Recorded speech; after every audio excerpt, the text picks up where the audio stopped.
विष्णु जी ने दी थी माता लक्ष्मी को नौकरानी बनने की सजा। एक बार की बात है कि विष्णु जी भगवान पृथ्वीलोक के भ्रमण की तैयारी कर रहे थे। उन्हें तैयार होता देख देवी लक्ष्मी के मन में उत्सुकता जागी और उन्होंने पूछा कि स्वामी आप कहाँ जा रहे हैं। उनके पूछने पर भगवान विष्णु बोले कि देवी मैं पृथ्वीलोक पर भ्रमण के लिए जा रहा हूँ। अब ये बात सुनकर लक्ष्मी जी ने भी उनके साथ चलने की जिद की, जिस पर विष्णु जी ने कहा ठीक है आप मेरे साथ चल सकती हैं, लेकिन इसके लिए मेरी एक शर्त है और वो शर्त आपको माननी ही होगी। भगवान विष्णु के साथ भ्रमण पर जाने की खुशी में देवी लक्ष्मी हर शर्त को मानने के लिए तैयार थी। विष्णु जी ने कहा कि पृथ्वीलोक पर जाकर आपको किसी भी हाल में उत्तर दिशा की तरफ नहीं देखना है। ये बात सुनकर देवी लक्ष्मी ने कहा इसमें तो कोई कठिनाई ही नहीं है, मैं इस शर्त को मानने के लिए बिल्कुल तैयार हूँ। जिसके बाद वो दोनों पृथ्वी के भ्रमण के लिए वैकुंठ से चल दिए। सुबह धरती पर पहुँचने के बाद दिन भर दोनों ने भ्रमण किया। इस दौरान देवी लक्ष्मी ने विष्णु जी की शर्त को अच्छी तरह से पूरा किया और उत्तर दिशा की तरफ बिल्कुल भी नहीं देखा। लेकिन रात होते होते वहाँ तेज बारिश होने लगी। मौसम सुहाना हो गया था। चारों तरफ प्रकृति की सुंदरता बहुत ज्यादा बढ़ गई थी।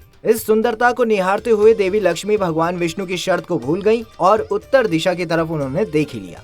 उसी तरफ एक बेहद खूबसूरत बगीचा भी था जिसमें से बड़ी ही मनमोहक खुशबू आ रही थी। वह उस बगीचे की तरफ खींची चली गई और वहाँ एक फूल तोड़कर ले आई। लेकिन जब वो फूल लेकर विष्णु जी के पास पहुंची तो विष्णु जी समझ गए कि देवी अपनी शर्त को तोड़ चुकी हैं। लेकिन इससे भी ज्यादा दुख उन्हें इस बात का हुआ कि वो बिना बगीचे के मालिक की अनुमति लिए उसके बगीचे से फूल तोड़कर ले आई है। ये एक तरह की चोरी के समान कार्य था जो कि पाप की श्रेणी में आता है। विष्णु जी के कहने पर जब देवी लक्ष्मी को अपनी की हुई भूल और पाप का एहसास हुआ तो उन्होंने तुरंत ही उनसे माफी मांग ली।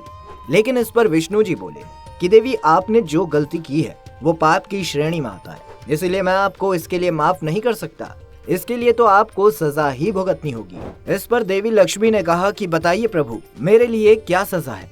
इस पर भगवान विष्णु ने कहा कि देवी जिस बागबान के बगीचे से आप बिना अनुमति फूल लेकर आई थी, आपको उसी के घर पर 3 वर्ष तक नौकरानी बनकर कार्य करना होगा। देवी लक्ष्मी ने ये बात स्वीकार कर ली और बागबान के घर की ओर चल पड़ी। वहीं भगवान विष्णु वैकुंठ की ओर चल दिए। देवी लक्ष्मी ने एक गरीब कन्या का रूप धारण किया और बागबान के द्वार पर पहुंच गई। उसका नाम माधव था। एक टूटी फूटी कुटिया में वो अपनी पत्नी, 3 बेटियों और 2 बेटों के साथ रहता था। उसके परिवार की स्थिति काफी दयनीय थी।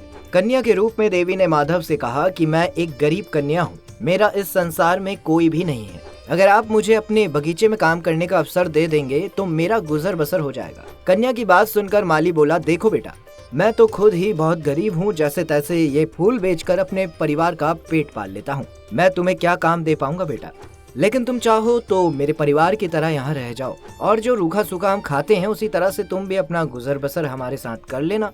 बस फिर क्या था, देवी ने तुरंत ही माधव के घर रहने के लिए हाँ कर दी। वो भी उसकी दयनीय स्थिति को देखकर अत्यंत दुखी थी। माधव ने परिवार से कह दिया कि आज ये कन्या हमारे साथ हमारा परिवार बन के रहेंगी और हमारे ही साथ काम भी करेगी। सब लोग खुशी खुशी बगीचे में काम करने लगे। लेकिन उसके बाद से जैसे माली के यहाँ जादू सा होने लगा।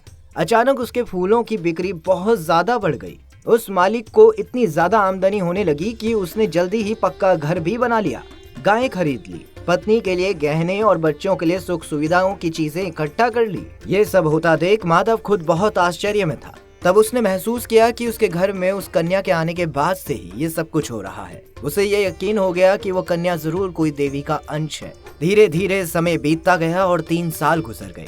देवी लक्ष्मी की सजा का समय पूरा हो चुका था। एक दिन जब माधव अपने बगीचे से घर वापस लौटा तो हैरान रह गया, क्योंकि उसे साक्षात देवी लक्ष्मी के दर्शन हुए। उसे एहसास हुआ कि ये वही कन्या है जो शरण मांगने उसके घर आई थी। वो देवी को ना पहचान पाने के लिए उनसे क्षमा मांगने लगा। तब देवी लक्ष्मी ने उनसे कहा कि मैं तुम्हारी सेवा भाव से अत्यंत प्रसन्न हूँ। अभी तो मेरे यहाँ से जाने का समय हो चुका है, लेकिन मैं तुम्हें आशीर्वाद देती हूँ कि तुम्हारे घर में अब कभी भी धन धान्य की कमी नहीं रहेगी। जिसके बाद देवी लक्ष्मी अपने रथ पर सवार होकर वैकुंठ धाम में वापस लौट गयी। उनकी सजा एक परिवार के कल्याण का कारण बन गई। आपको ये कथा कैसी लगी हमें कमेंट में जरूर बताइएगा। वीडियो को लाइक कीजिएगा, ज्यादा से ज्यादा शेयर कीजिएगा और ऐसी और भी वीडियोस के लिए हमारे पेज को अभी फॉलो कीजिएगा।